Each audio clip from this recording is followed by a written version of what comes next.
I feel like I need to make a disclaimer at the beginning. If you have epilepsy, I would highly advise to not watch this video because there's a lot of flashing lights. I did put on the accessibility mode, which prevents flashing from the guns, because even if it's off, it still feels like a flash grenade went to your fucking skull, so I just have it on by default. But if you're sensitive to light and you have epilepsy, I would highly just recommend just leaving right now. Last thing that I would want is somebody getting hurt from the videos that I make. Anyways, onto the video. Post Void. This game I have been putting on the back burner for a while now. It was a game that I always saw from a distance but just never really got around to playing it. Maybe it's just because there's so many high quality games that are just grabbing my attention on a daily basis now that are taking my attention away from other games. But Jesus, if I could go back and beat the shit out of myself for dismissing this game, I would. This game is a trippy, randomly generated boomer shooter roguelike that has a distinct style and gameplay loop to it. The premise of this game is that you're a guy with a totem that represents your heart. The heart is constantly losing its juice that you collect at the end of every level. In order to keep it from constantly draining, you have to regain your health by killing everything that is in your way and to get to the very end of the level to start the next one. If you die, you have to restart completely. And this game has 11 levels that you have to go through, which is already hard enough. So when you finally make it to the end, it just feels like this journey has finally ended and it feels so satisfying. The gameplay is simplistic, but it does a lot with what it throws at you. It constantly keeps you on your toes with enemies constantly running at you and getting in your face. The options that you get with the cards are all beneficial, but at the same time could also possibly ruin your run if you don't know how to use them properly. The sliding mechanic is fun to use, where you get a slight boost and advantage over your enemy, but it also requires skill to use because you could slide past an enemy where they can just blow out your back. Wait a minute, I didn't mean it like that. I did. Drake, get away, Drake. The randomly generated part of this game also adds a lot of replayability since every level will never be the same. Sure, you'll see some familiar hallways, but overall I think that it's a pretty cool addition that makes the level design not really feel as repetitive as other roguelikes. The amount of weapons in this game are small, but all have their own benefits to them. Want to be fast and close? Choose the knife. Want to be more at a distance while firing? Choose the pistol. Want to spread damage? Choose the machine gun. Want to be slower but guarantee a one-hit kill? Choose the shotgun. This game has so many different combinations to use that it makes any run feel like you have to make it just a little bit longer.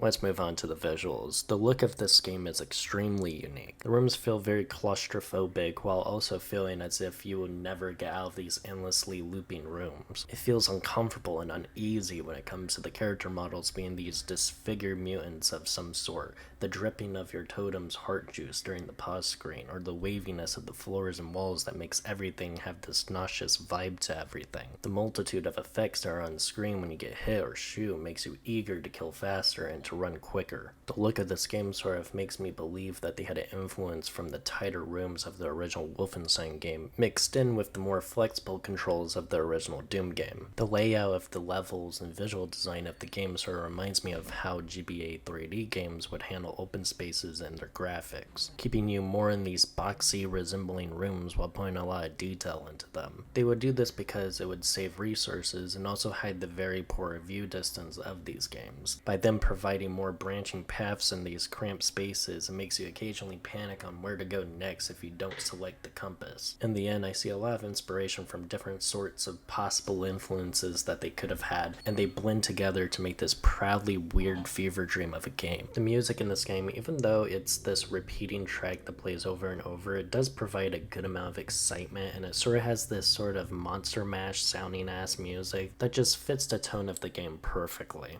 The negatives for this one is short and is more of nitpicks than anything, but they should be noted. There were a few times that the game would fling me out of the map that would essentially ruin a game for me, but it was only an issue that popped up maybe 2 or 3 times and then never again. The game is short, but I think it's excusable when you're spending $3 on this game. At least I'm not spending $30 fucking dollars on something that has no replayability and is essentially a walking simulator, but I won't be referencing anything in particular that almost won fucking Game of the Year. There were a few frame rate drops apparently in my footage, but it didn't seem to register to me that it was doing that, so take that as you will. And those are all my complaints. I'm not surprised that I have very little complaints about this game, because it's really hard to think of any. This game was a pleasant surprise for me and made me appreciate these fast-paced retro shooters even more. For the longest time until around a few years ago, boomer shooters sort of gave me this vibe from the community and their developers that newer games are bad and the things I grew up with are better. And while there is a good amount of people that are like that, and if you are those people, I think you should just try new things that aren't tied to what you enjoy when you were little. Most of the time, the community and the developers that support boomer shooters are rarely like that. They just want to blend modern technology with the look of older technology to make games that could fit into those time periods instead of trying to actively shit on the modern creations of others. It is games like this that makes me respect these types of experimental visual styles from the past for putting an effort to mimic what made those games so great even at a simplistic level. This game is frantic, anxiety-inducing, challenging, and all around a pretty hefty package for a game that only costs $3. I'll buy that for $1. See, that's like a reference towards my RoboCop review that you should watch. Whoa, gunpoint. It's a celebration of all things weird that I cannot help but enjoy. I will be giving this game this channel's very first 10 out of 10. Yes, it really is that fucking good. Despite the few issues that I listed, I can ignore them for this game's visuals, gameplay, and replayability alone. I really do enjoy this game and I want other people to play this short but extremely rewarding game. Anyways, subscribe if you want to, like if you want to, even comment if you want to. I don't care, you do you, and have a good day. I'll buy that for $1. Hey. Shut the hell up! Shut up! Shut up! Skylar, shut up! please Shut up! stop. Shut up! Shut up! Shut up! Shut